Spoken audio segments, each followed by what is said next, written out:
Gurbaankee tulfaatee ka'anaaf feenaa oolte. Assalamu alaikum warahmatullahi wabarakatuh. Akkam jirtan nagaa keessanii fayyaadha jirtanii hordoftoonni chaanala Muree Oromaan hundi keessanuu ashama harka fuunee akkam jirtan nagaa keessanii jajjabaatu ani jira alhamdulillah galata rabbii obboleessa keessan arrame video haaraa takkaan walitti deebinee jirra video kana like share subscribe godhu dagatina akkasuma yoo video kana feetti boharta yookaan immoo itti gammadan taate akkasuma yaada keessan commentii jala nuuf kahaa isinin jedha guddaa galatooma. Okay. Wanni arra qabannee dhufne okay kuma takka mee jalqaba jireenya jechuun maali? Jireenyi maali? Jireenya jechuun namtichi arra addunyaa kanarratti dhalate boru irraa godaanta. Jireenya jechuun addunyaa kanarratti kafeete nyaattee kafeete dhugdee bashannantee kofaltee taphattee dabarsuu qofaa miti. Namni addunyaarra kan jiraatuuf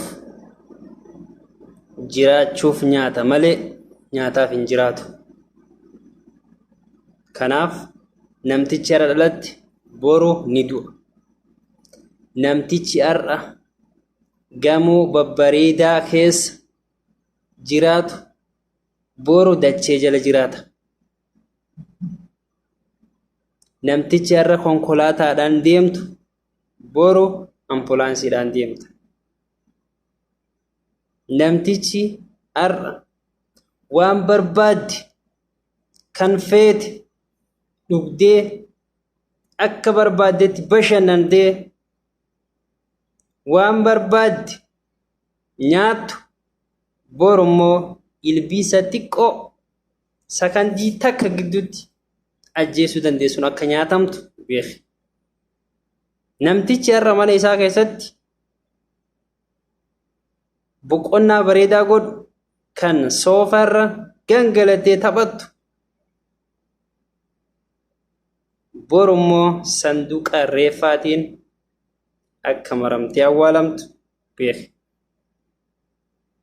Namtichi har'a nama hunda caalaa sooressa gameessa hayyuu beekaa namaa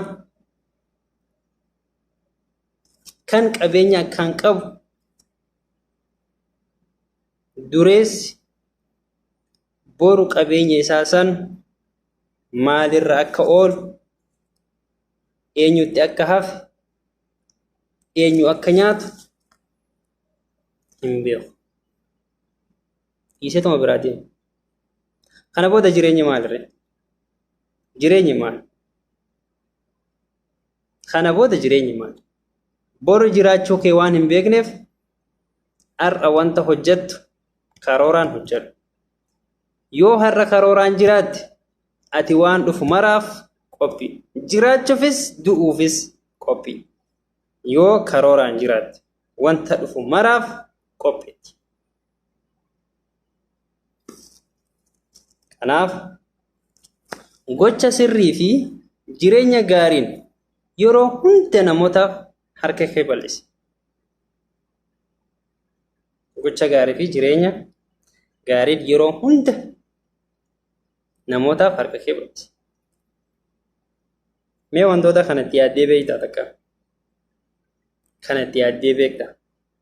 Jireenya ati jiraattu jireenya bilisaa. Manni amantaa ati seentu kan bilisaa.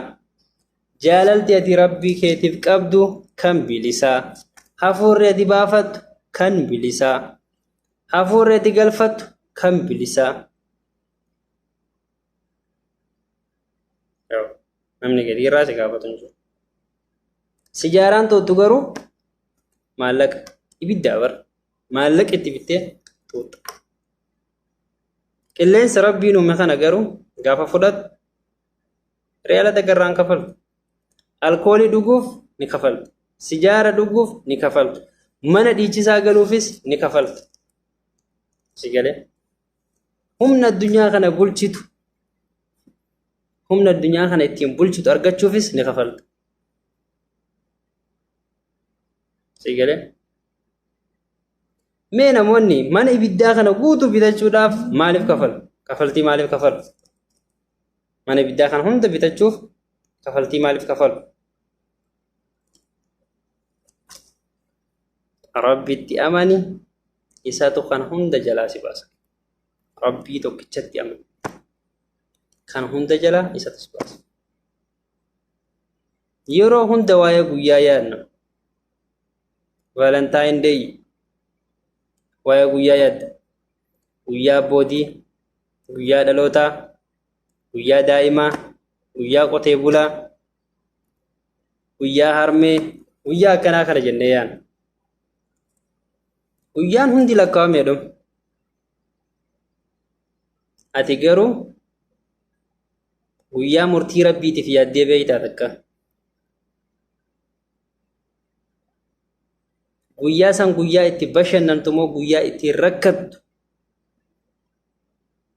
Guyyaan sun guyyaan itti bashannanu moo guyyaa itti rakkadhu jettee yaaddee beeytaa? Kan Rabbiitiif guyya tokkollee yaaddee beeytaa? Yaaddee beeytaa? Mee atilleen yoo Rabbi kana hunda jalaa najaa si baase hiriyoota kee, namoota jaallattu, nama kabajju, namoota sitti dhihaatan, nama ati jaallattu, mee namoonni sanneen akkamitti jiran? Ati yoo Rabbi jalaa si baase isaanoo akkamitti jiran?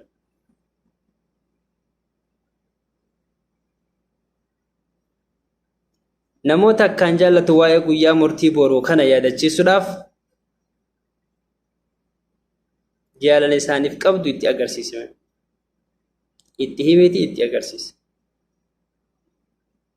Namoota kanneen itti himiti itti argisiise. Sigalee addunyaa tanarra namuu ni rakkata. Atis bal'oo keessa jiraatta. Anis bal'oo keessa jiraadha.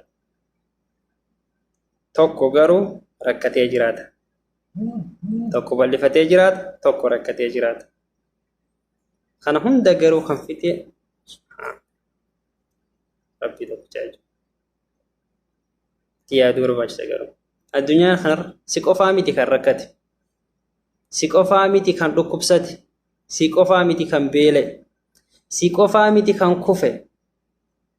Si qofaa miti kan du'ee kaayyoon isaa karattis jala hafe. Si qofaa miti. Kan yaadni isaatillee galma gahuu fi dide si qofaa miti. Si qofaa miti. Namni tokko tokko akka gaddi sitti dhagamuuf jecha rakkoo kee yeroo 100 sitti odeessu. Akka gaddi kan keessatti dhagamuuf rakkoo tantee yeroo 100 sitti odeessu. Ati garuu gammachuu kan kee yeroo 1000 godhiitti odeessi. Akkasiin nama san injifatta waan ta'eef. Egaa kanuma isiniin jedha hordoftoota chaanala kiyyaa hundi keessanuu galatoomaa. Viidiyoon yoo kan isinitti tolu ta'e like, subscribe, share gochuu hin dagatinaa isiniin jedha. Hundi keessanuu galatoomaa ulfaadhaa. Viidiyoo kana like godhaa, waliif isa dabarsaa, share waliif godhaa.